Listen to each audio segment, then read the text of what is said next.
Okay, so there have been some surprising insights that I've gained union organizing. The first one being is that the number one thing people tend to comment is that you can choose to work somewhere else. You don't have to work in the organization you're not happy in. And even though it sounds like a simple truth that is hard to argue with, there are quite a few things that I have to say to argue with it. And the first thing being is that should you continuously change your job every time you're not happy about something, or should you try and communicate with your colleagues and with the people in charge? Because some of the things may be minor enough to be changed, and if you never engage in any kind of quote unquote conflict, then you will probably not be very happy with your life. And that is being a very like simplistic, pragmatic response to the argument, just change another job. But there are multiple other arguments that kind of uncover the socioeconomic predispositions, so to speak, or preconditions that we have to bear in mind and that are familiar to most of us who are of the leftist ideology. For example, the fact that you don't get to choose where to work more often than not because you are born in a certain place and you are born into a certain set of circumstances that are not as easily changed. So you all know that I don't believe in the myth of meritocracy and I don't subscribe to the just world hypothesis anymore. And if you are familiar with these two concepts, it's going to be pretty apparent that you can't just find better conditions in your life, or you can't just power through difficult times by being the best version of yourself because you are not in a vacuum.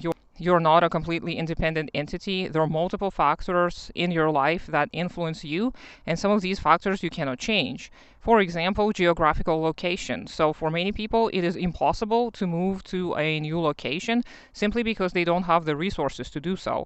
And if they have a job that does not pay enough, they're not going to be able to save up to move. Another very apparent socioeconomic factor that is not easily changed is disability. So, if you're disabled, you already have a hard time securing a job, and once you do, it is going to be very difficult for you to change it. And that is for multiple obvious reasons, like you may not have access to transportation, you may not have access to medication, you may not have access to proper healthcare in a certain region or in a certain district of your city, even.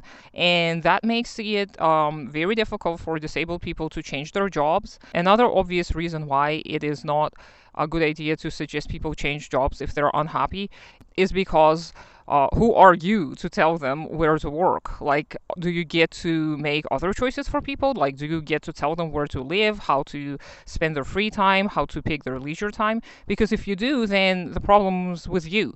The problem is not with these other people making choices. You cannot force your own beliefs and views on other people, and you can maybe suggest something that may have been helpful to you, but you cannot expect people to just live the way you do and to subscribe to your pre-existing beliefs.